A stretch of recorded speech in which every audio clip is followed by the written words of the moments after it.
Ladies and gentlemen, welcome to the Executive Book Club. Welcome to our audience, which seem to grow significantly, and our audience seem to split into two. Those that registered joining us live on this occasion, and then those who return to come and see the recording on YouTube. And both those streams seem to be growing. Let me just quickly say to those who are new to the book club, the purpose of this is to introduce new books, especially around business, to our audience.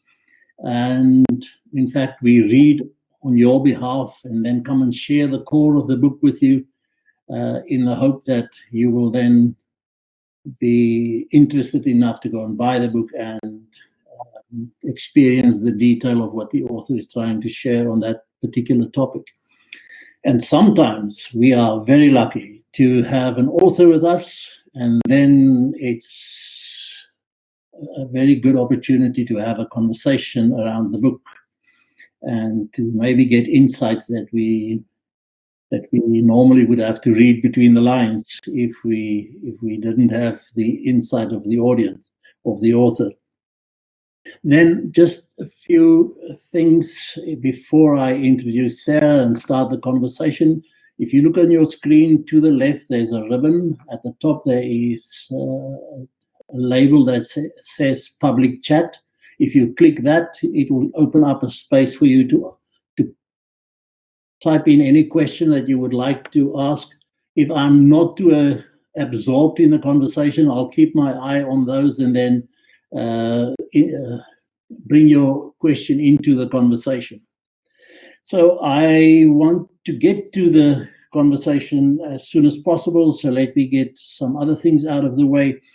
I want to introduce the author to you, then the book, what I liked about the book, and then start the conversation. So the book that we have here with us today is the book with the title of Keep Your Focus, and the author is Sarah. Sarah, now you must excuse me if I don't pronounce this properly, but I can read it as Sarah Arnot Mulhern. So I hope that is as close as you would like it to be. So Sarah, and you will find the information in this book as well, Sarah is a managing partner of Woodburn Man Leadership Science Institute. She works regularly in the space of leadership development and assessment services. And you will see also from the conversation that she has a focus on particularly boards and CEOs and senior executives, where she operates as a coach and a leadership developer. Now, it is evident also from the book that the 25 years that a career spans over this particular subject, that it's obvious that it speaks of a lot of deep experience, a lot of research, and much reading. She spent much of that time in especially two organizations, Accenture and Spencer Stewart, based in Ireland, France, the UK, and South Africa. I am not sure, Sarah, you will tell us later how long you've been in South Africa, but we will pick that up in the conversation. And then what I think is important for the audience to understand is that the content that she brings to us in this book is based on 4 academic disciplines, from leadership theory, behavioral economics, and neuroscience, and then psychology, both in the behavioral and in the positive psychology. The structure of the book I found very nice, giving us a good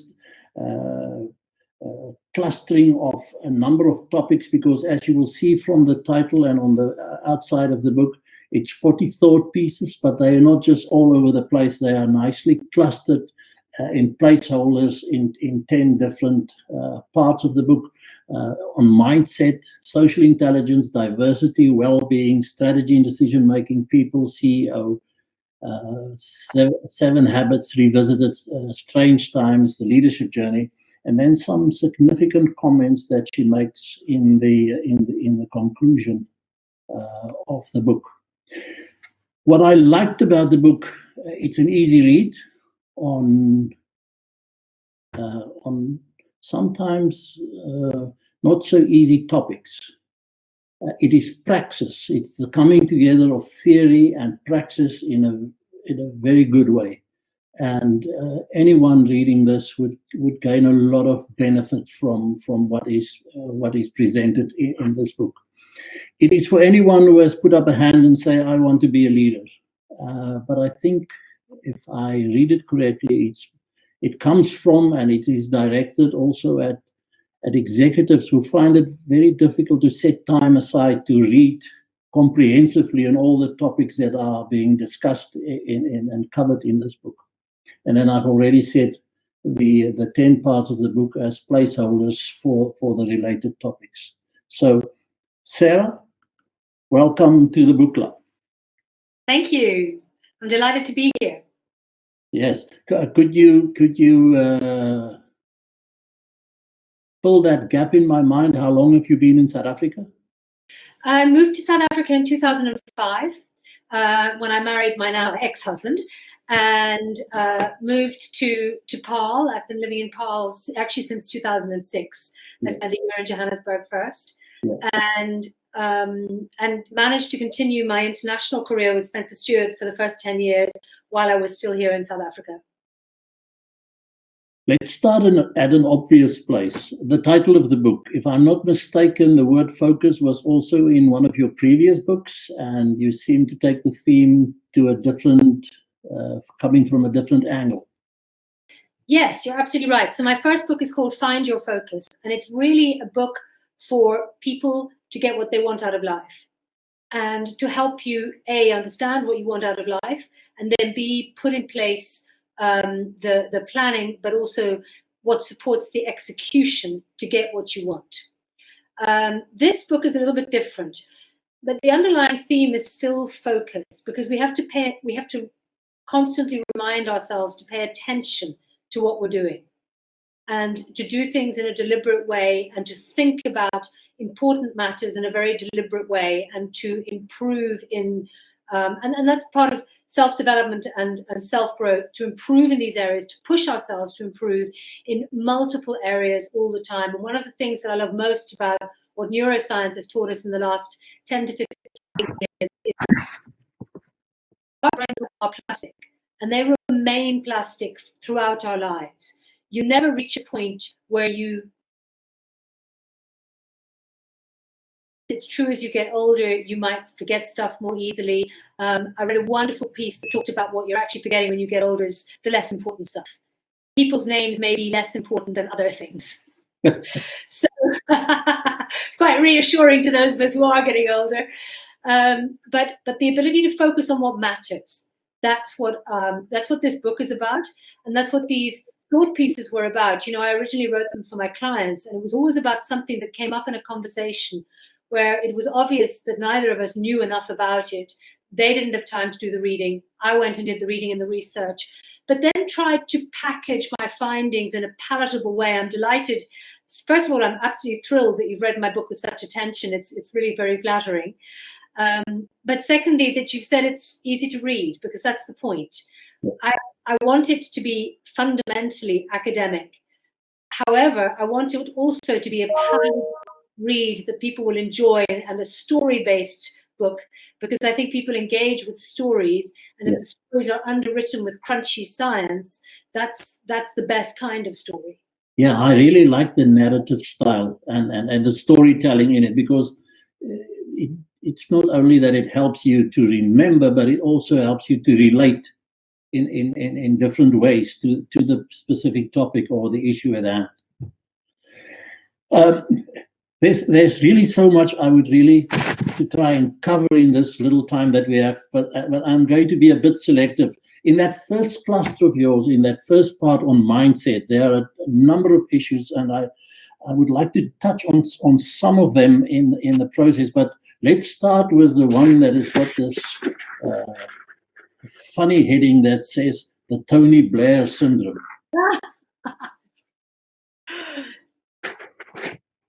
What do you want to know about Tony Blair syndrome? Do you want me to tell you how it came about? So how did you come about in labeling it like that, and what's your experience of that in working with executives?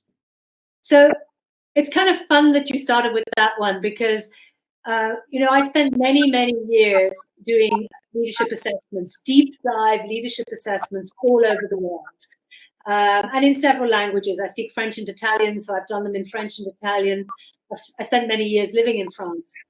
And I noticed something when I was doing these assessments with really clever senior Frenchmen. There's a whole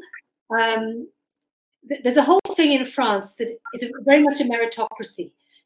And if you go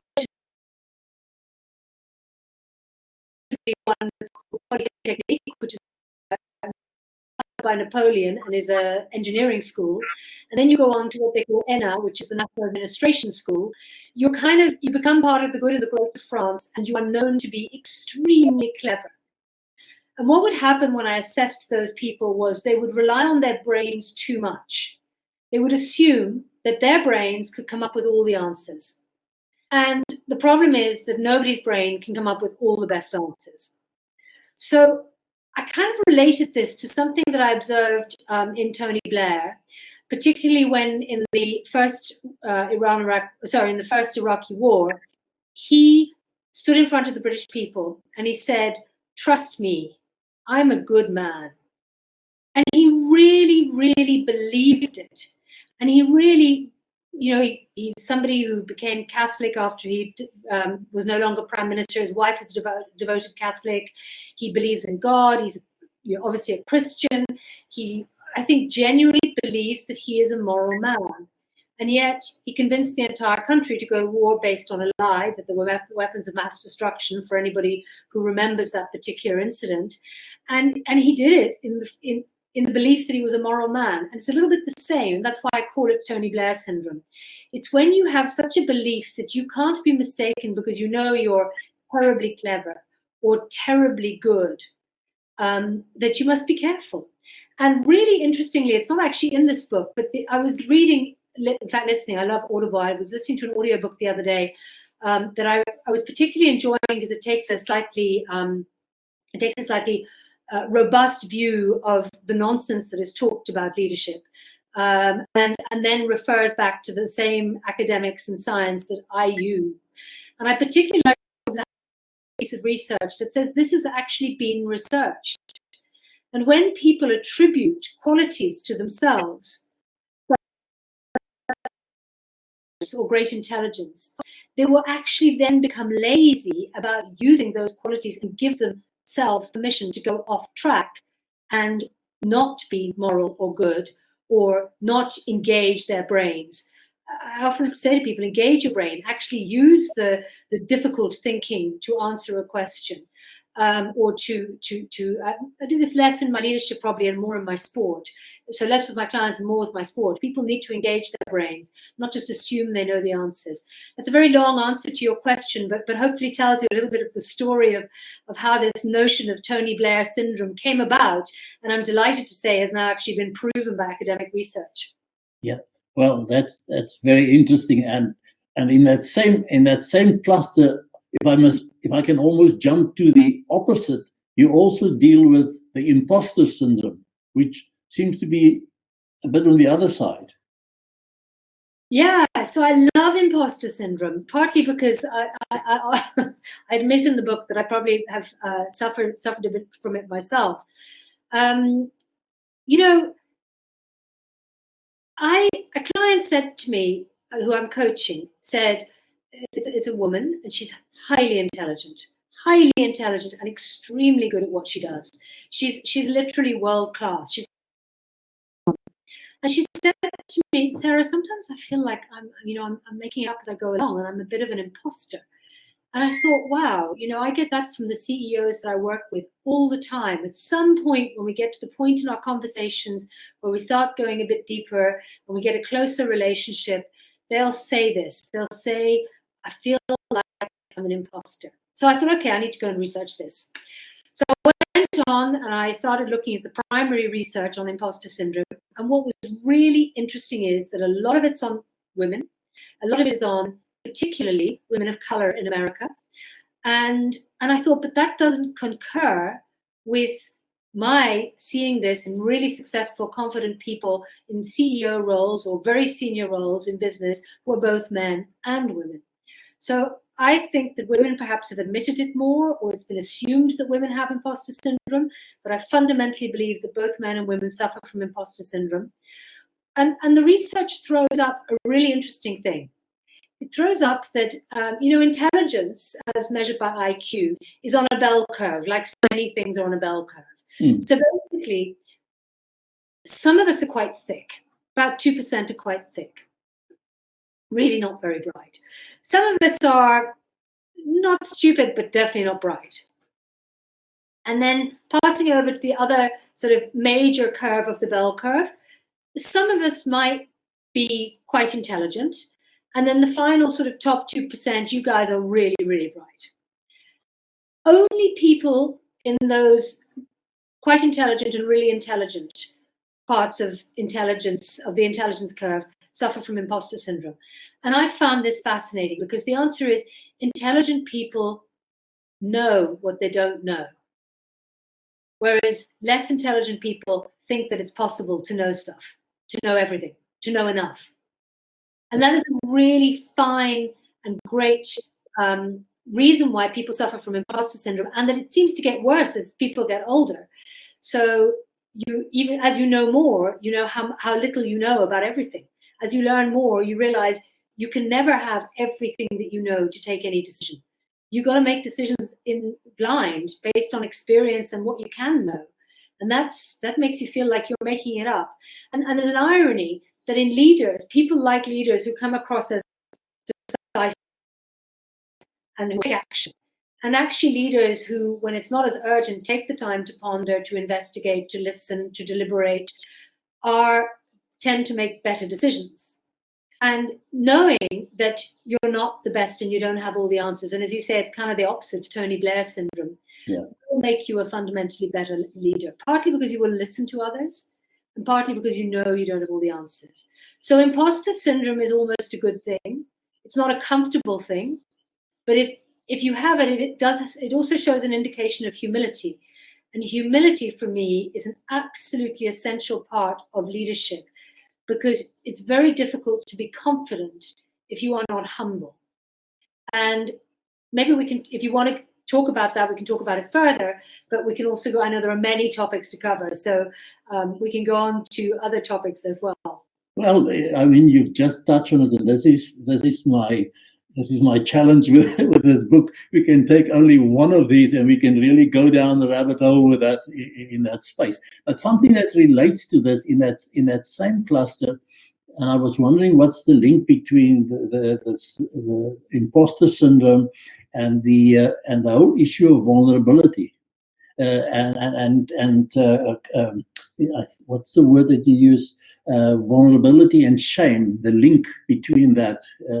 How does that play in being an executive? You wouldn't like, or you wouldn't assume that those words are words that would find themselves in the company of executives. Vulnerability, shame.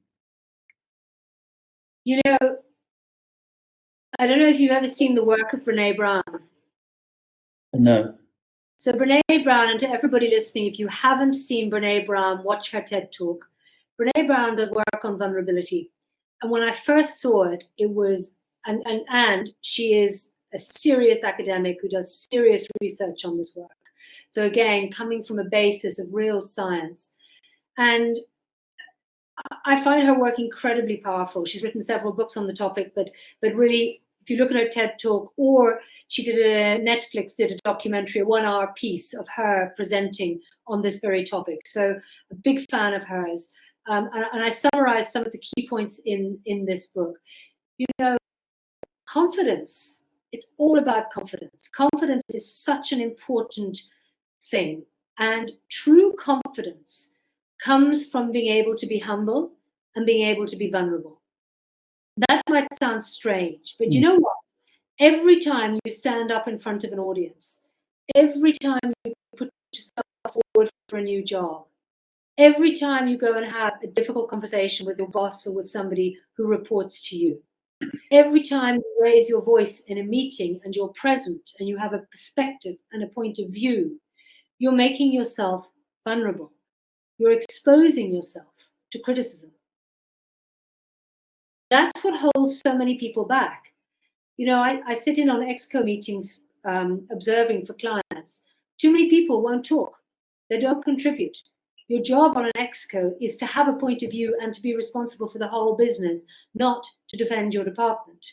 And too many people come into those meetings thinking, I'm here to represent my department and defend it, which creates the famous silo mentality and also means that they're kind of protecting themselves, looking after their interests, looking after their people. And the thing is that, so again, one immediately starts to range across a whole, a number of different aspects of leadership and of ability to manage self and have a good mindset. But there is another really great book that I love on leadership, written by James Kerr, and it's about the really successful All Blacks rugby team from about the mid-2000s until, well, I mean, they continue to be absolutely amazing. And they decided to focus on aspects of leadership, all aspects of leadership, to make that team great. They needed to rebuild it at the time. And the opening chapter is about humility and how the team looks after themselves. They call it sweeping the sheds. Even if they've done an enormous victorious game in an international rugby match, they clean their own changing rooms. They go down, the great players of New Zealand rugby go down and clean up after themselves. Because you've got to stay humble and connected to what matters. In that case, to the work that it takes to get the job done. And I would say that to anybody in business. You need to stay connected to what matters, especially once you enter the ivory tower of the executive suite. And how does this come back to vulnerability? You know, really senior leaders, even CEOs, get scared and have feelings of even shame. I mean, it's a very difficult word to put out there.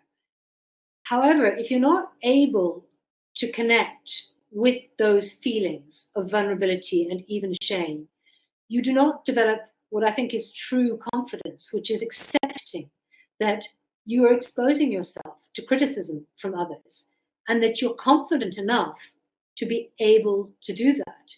You're confident enough to have done the work, to have a point of view that you put forward, to be able to defend it, to be able to step up and say, I'm going to give this a go. And it's the same in sport. You know, I compete in equestrian sports to quite a high level. Every time you step into the arena, you run a risk. You could fall off, you could make a mistake, you don't do as well as you mean to. I'm an amateur, so I don't often get to win. Every time you expose yourself to criticism, to people looking at you and saying, oh, she's not very good, is she? And that's unpleasant. But if you can't connect with those feelings and address them and say, and this is great in sport and equally great in business, address them and accept them and be okay that it's normal to be like that and acceptable to be like that, then you can't be truly confident. So that kind of leads me to one of the other sections, which I don't have time to deal in detail, but when you speak of social intelligence, I found it very interesting that you say that 25% of executives, only 25% are really socially intelligent, and that it is the intelligence that is the easiest to improve. Do you want to elaborate a little bit on that? Yes, I'd love to. Because social intelligence is really key. You know, what happens to people in careers, you get to a point often, I mean, not every career path is the same, but very often if you're good, in your late 30s to early 40s, what you've done, your knowledge, your experience, your expertise, get you to a point where you're knocking at the door of the executive suite. And you're starting to be given more senior roles that require more leadership, require more management by influence, more engagement with stakeholders that might be peer level, with managing more senior people, with managing external stakeholders. And those skills that got you to that point won't take you forward. The skills that you now need to develop are the skills of social intelligence. And I cannot tell you, Frick, how many times I've assessed somebody who's in their late 40s or early 50s and thought to myself or said to them, I wish I'd got a hold of you 10 years ago. Your life would have been completely different. You could have had a different story, because they never developed their social intelligence, because they didn't realize how important it was. They had all the potential to do it. They still can, because remember, brains are plastic. It'll still make a difference. Yeah. So what is it? It's really around understanding others and applying, if you've got that far in your career, we're going to assume that you've got a good brain and that you know how to analyze and how to use your brain. So it's about applying that intelligence to other people, to understanding that they are motivated by that. First of all, people are different. So while I don't like things like the MBTI, the Myers-Briggs, I don't like those because I don't like to put people in boxes. They can be helpful just for demonstrating that we're all different. And actually, there's recent work that has been done that talks to how we are different. Malcolm Gladwell has just done a book on this, how we are different in incredibly minute ways from each other. The way that we digest food, we are enormously diverse in how our bodies handle food. Just to give you an example, you and I might eat an apple, Frick, and your apple might send your glucose off the scale, and it might have no effect on mine. And then I might eat ice cream, and you might eat ice cream, and mine goes bonkers, and yours is completely stable. And nobody really knows why. So we're diverse at that minute scale, and it's true in how we are motivated, how we behave, how we respond to situations. So if we want to be successful in working with and through others, we need to start becoming students of others. That means listening a lot more in meetings, listening with real attention, deep listening with a completely open mindset, trusting that you don't have to even try to block off your thinking brain and just listen, so that you start to really hear where people are coming from and what they're saying. Then start trying to analyze that. Because if you can understand why somebody doesn't agree with you, if you can understand it, you may find another route to the agreement. If you can understand what motivates somebody, you may be able to frame your message in such a way that it lands with them and has the right impact on their behavior and what they do going forward. You may be able to shape solutions to challenges, play what I like to call good politics. Politics is essential in organizations. Understanding how to bring people together around a table to successful conclusions of negotiations, because you understand them as people and you can shape the message so that it works. That is social intelligence. Very few people have it naturally. I'm not saying it's easy. I didn't have it naturally. I'm probably still not always great at it. I still make huge mistakes when it comes to people. However, I've definitely improved at it massively over the years. And I did it by having very good mentors. If you watch in meetings, you will see that some people naturally or through work do this really well. And I'm really talking to the audience here. If you watch others, you'll see the people who do this well and the people who don't do it so well. Learn from the ones who do it well. Emulate them. Try and understand what they're doing that's working, because it will benefit you hugely. And one last piece of it is make sure that you map out your stakeholders. Who matters to you inside the organization? Obviously, if you're a manager, you've got a team, you've got a boss, you've got peers. Examine the quality of the relationships that you have with all those people. How good do they need to be? And how good are they? And what can you do about it? So there's just, again, this is a topic, we run seminars on this and they run for half a day and we only brush the surface of it. So it's a really huge topic.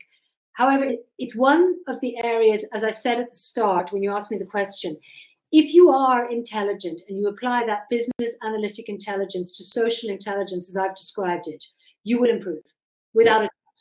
And it's one of the most valuable things you can do.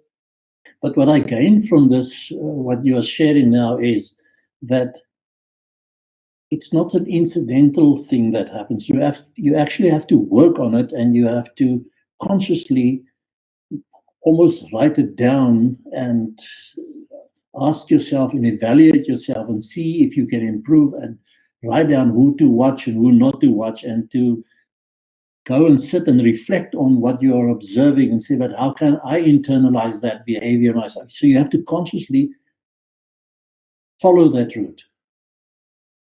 That's a brilliant comment, Frick, because reflection is how we learn. So adult learning theory tells us that we learn through a circle of learning. We experience things, we reflect on the experience, we then look at the conceptual stuff behind the experience, then we jump in and try the thing again and experience it again. So the whole cycle of learning, it's called the Kolb cycle of learning. To do the reflection, everybody should have a notebook. Writing stuff down, I think handwriting it in a notebook is one of the most powerful things you can do. Even if you never go back and look at it, it will somehow shape those neurons in your brain differently. It's a very, very powerful thing to do. So yes, think about it. And in terms of actually creating a stakeholder map, you must do that. You must have a bubble with you in the center, and then all, reaching out to the bubbles of all the other people, and then the line between you and those bubbles. Is it strong? Is it weak? Does it need improving? Who are you going to work on? That is absolutely got to be done in writing. And when I give feedback to people on assessments, I always say, pick up maybe 3 or 4 things from this conversation that you're going to work on over the next 6 months.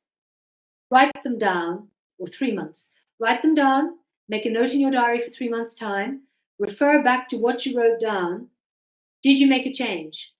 If you did make a change, great. Find something new to work on. If you didn't make a change, why not? What's stopping you? Think about that. Now you've got something new to reflect on, is what's stopping you from changing? What are the barriers?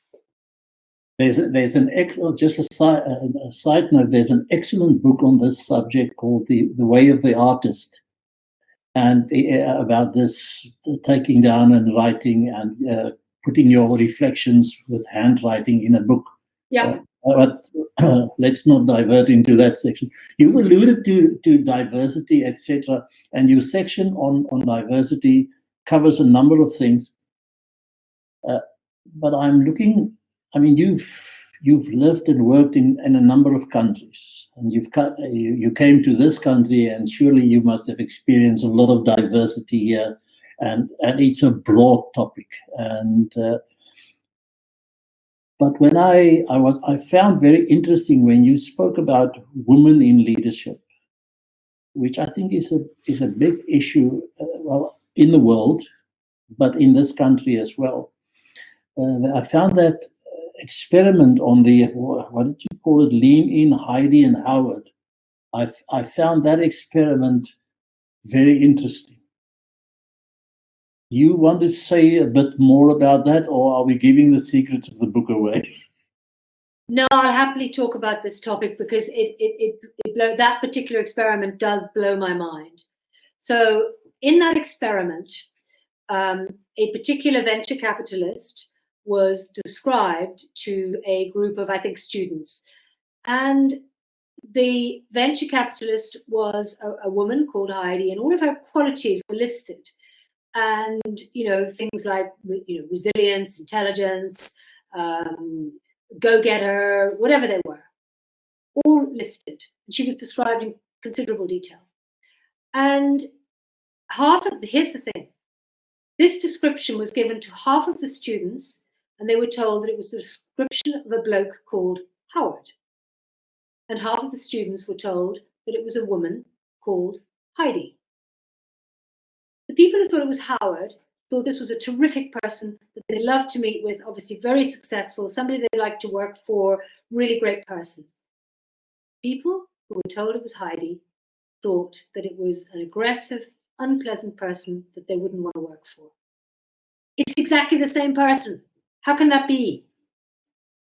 So, the challenge is a genuine challenge. And, I'm a woman in business. I've counted the number of men to women in the meetings that I've been in from the very start of my career. And I would say, except in women's organizations and things like that, generally it's been 7 men to 1 woman. As you get more senior, that tends to be even, the proportion becomes even higher. It means you stand out as a woman. It makes it, you don't blend in. What you do is more noticeable. Your mistakes are probably more noticeable. And it can be a challenge. I can't say that I feel that my career has been limited. The glass ceiling has been there for me. But I will certainly say that I have been bullied on many, many occasions by men who think that they can bully me.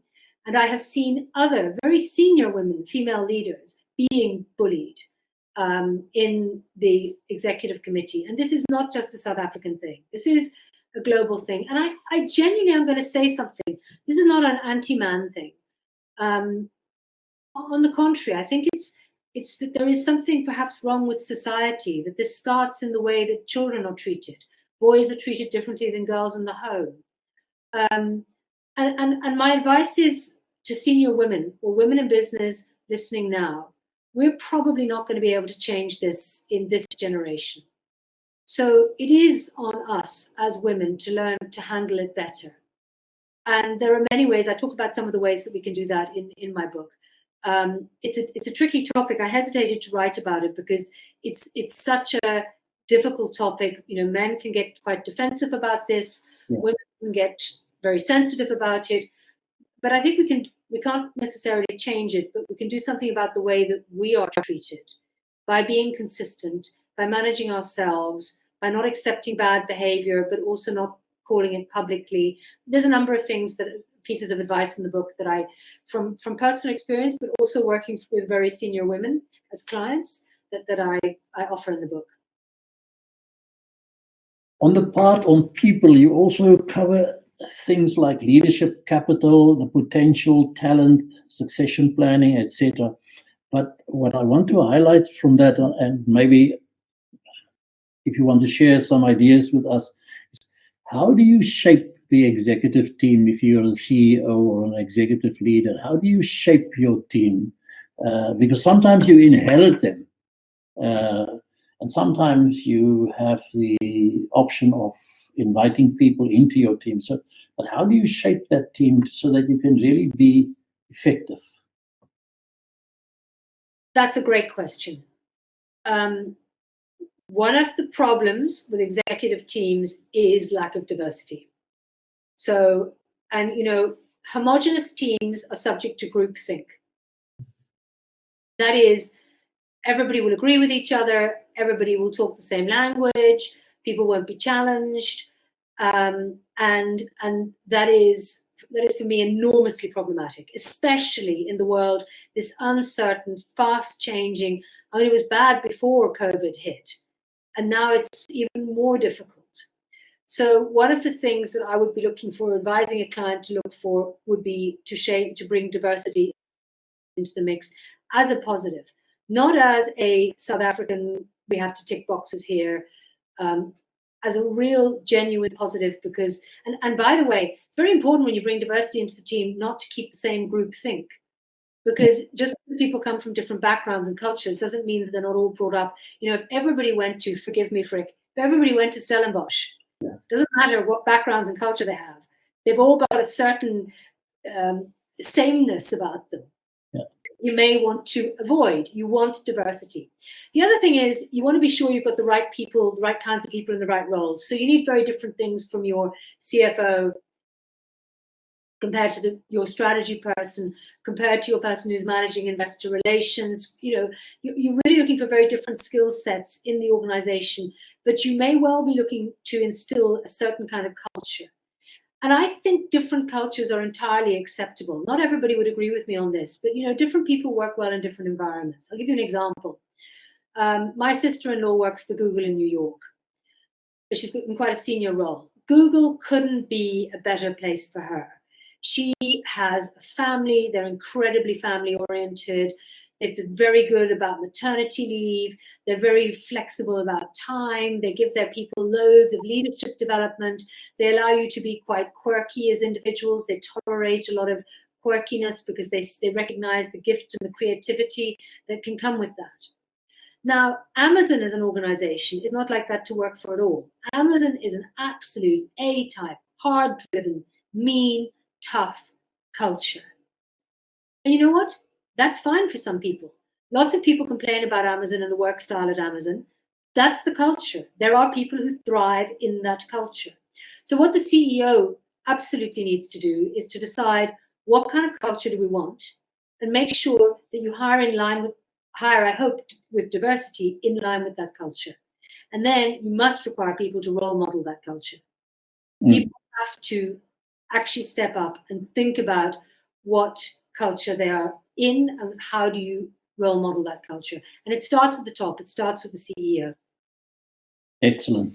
And that kind of leads me to the next section when you speak on the CEO.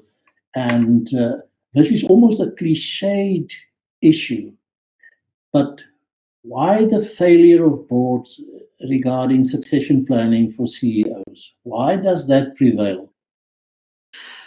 Oh my goodness, Frank, my favorite topic. I've done loads of research on this. This is what we do. The biggest part of our business at the Woodbury Leadership Science Institute is CEO succession planning, with really deep dive assessments of the internal potential successors, and really thinking about the risks to the business, working with the nominations committee of the board, really to understand where the CEO succession planning is. And companies don't do this. Why don't they do it? Well, a number of reasons. Boards are afraid of upsetting the current CEO. The incumbent probably doesn't like to think about what's going to happen after I leave. So that's a big one. It's expensive and distracting to do it properly. That's another one. The way to do it correctly is to do it in a very structured, board-led, assessment-driven program. It involves, and if anybody listening is in HR, this is one of the things that brings the HR part of the organization most strategically into the heart of the business, because HR needs to drive it and to help drive it and to have a responsibility for this. And the board needs to be very connected to the outcome of it and to support the outcome, and especially the development of the leaders. You know, people get to the executive suite and everybody thinks they should know how to do their job. So they stop getting leadership development. It's probably the most crucial time for them to get leadership development, because the potential they still have to grow is often very significant. So one of the reasons why people don't do it well is because it's quite hard to do. We did this with the organization Implats. I'm sure most of your listeners know Implats, the platinum mining company. We wrote actually a business case on this succession planning that we did with them, which is why I can talk about it publicly, which we've presented publicly, because it's been such a great we had such a great result by really doing the research and really driving it in a very structured and organized way. And I must say, I think the greatest result has been for the members of the executive committee who've really seen growth opportunities, stretch assignments, being coached, and really stepped up their contribution to the executive committee, and the board feels much more comfortable about where its succession planning lies. So it can be done, but I'm the first one is going to tell you it's hard work. It is the responsibility of the board, and they don't do it. I see it's almost never done. I think is it some kind of fear that they have of upsetting the CEO? Is it, it's one of the primary jobs of the board. Yeah. South African boards are made up very significantly of chartered accountants. If you look at overseas boards, you'll see a lot of CEOs sitting on each other's boards, so they've got real leadership experience. You'll see top lawyers, you'll see experts on boards. We don't have enough diversity in South African boards. And don't tell me that boards, only CAs can understand the accounting, because I can tell you absolutely that even CAs don't understand Angolan hyperinflation or IFRS 16 unless they've spent a lot of time working on it. And they're not necessarily investing in understanding the strategy and the operations of the companies on whose boards they sit. And look at Steinhoff. I mean, they had academic accountants on the board of Steinhoff. That didn't help. So I think South African chairmen, in structuring their boards, need to think much more broadly about how good boards are constructed overseas and the kinds of people who should be on their boards, and start Obviously, you need to have CAs on your board. You certainly need to have them on your audit committee, without a doubt. But there needs to be greater variety in South African boards, and there needs to be more accountability for succession planning.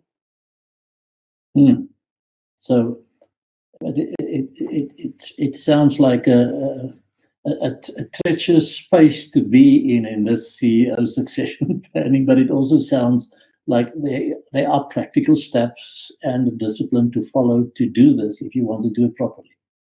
Absolutely. It's not something I've done a lot and presented a lot on. It's not difficult, in fact. It needs to be done in a structured way. Yeah. And it's well researched and well understood. There's plenty of really good source material out there of how to do it properly. We do it properly. It's one of the things, it's my favorite thing to do is CEO succession planning, because you touch so many parts of the organization when you do it. And you make the CEO feel much more confident about his or her team. Yeah. So it can be done. It needs a lot of attention, and yes, it's a real passion of mine. I'm glad you raised it. So staying with the CEO, and you refer in that same part, you refer to an article in Harvard Business Review, and the pressures that are on a CEO and his or her team. One of the pressures is this whole notion of short-termism, this kind of quarterly results, having to produce, whilst the reality is they work in an environment with a human-populated system, that these things don't happen on a quarterly basis. They take longer to implement. It puts pressure on the whole notion of strategy and purpose, which are things that you have to weave into the culture of the organization, into the whole constellation of behavior of an organization. How does a CEO escape that pressure of short-termism? It's a very tough one. You know, I'm a big supporter of the CEO. They come in for a lot of criticism, and people say they're overpaid. It is maybe the toughest, loneliest job in the world to be the CEO of a listed business, especially a listed business that's under pressure, as so many are right now. If you are a good CEO, is genuinely confident in what they have to do and defines very well what they have to do, what they have to drive.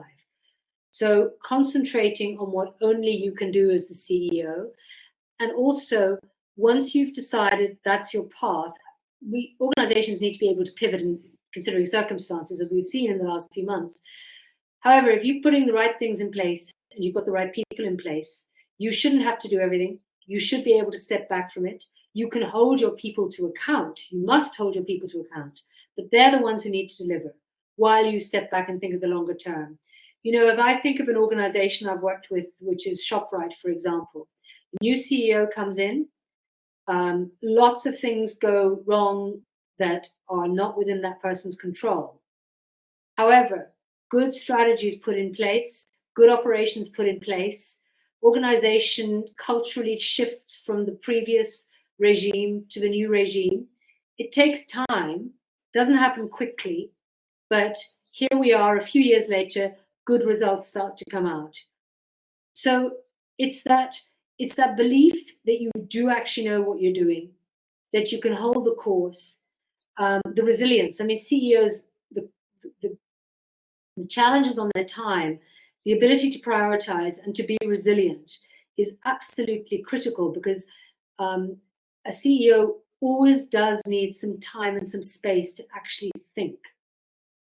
And they don't get much of that. So carving out the time to think, being resilient, being able to prioritize what is critical, being able to crisis manage, because whatever happens, you will have crisis management in any organization at any given time. Those are all qualities that are necessary and that the CEO needs to have. But you're just not a good CEO if you are overly quarterly results driven. You need to put your team in place, your operations team in place for that, and hold them to account for that, and give them your back, have their backs, give them your support, give them the freedom to execute as they need to, while you drive the future. My colleague Andrew Woodburn says a brilliant thing. He says far too many CEOs are busy putting out the fires of yesterday instead of building the forests of tomorrow. And that is just so true. So if you want to be a good CEO, that is a key point to remember. You need to be building the forests of tomorrow. I mean, if we look at what Andre de Ruyter is doing at ESCOM, I see him doing that. He's got a hell of a lot of fires of yesterday he's got to deal with. Absolutely. He's planting some of the forests of tomorrow already. I think he's an unbelievably brave man to have taken on that job. And he actually seems to be having an impact. And I begin to see him thinking about the future and planting the seeds of the forests of tomorrow. With all of this pressure for CEOs, etc., I mean, and the landscape, well, executives in general, the landscape they have to navigate, the opportunity for failure abound. So, and you've presented a thought piece there around the failures, and you referred to A.G. Lafley stating, "My failures are a gift." In what way? You know, fear of failure is one of the greatest limiters to any of us realizing our full potential. It's a really, it's huge. And it's funny that there's always a point when I'm doing an assessment of a senior leader where I feel like I've got to understand them. And with some of them, I'll feel that it is this fear of failure, and I'll raise it and say, have you got a fear of failure? And they'll take a huge sigh and they'll talk about how it's the one thing that holds them back.